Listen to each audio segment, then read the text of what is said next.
দেখো 8 নম্বরে দেওয়া আছে হচ্ছে a plus b equal to 3 ab equal to 2 তাই না?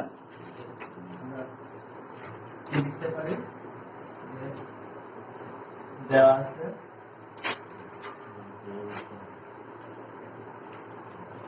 a plus b কোন কত দেওয়া আছে 3 আর c কোন কত দেওয়া আছে 2 কোন নম্বরে কি বের করতে বলছে a square minus ab plus b এটা মান বের করতে বলছে তাই না? এখানে তো a plus b দেওয়া আছে, এই যে ab এর মানও দেওয়া আছে না? यस।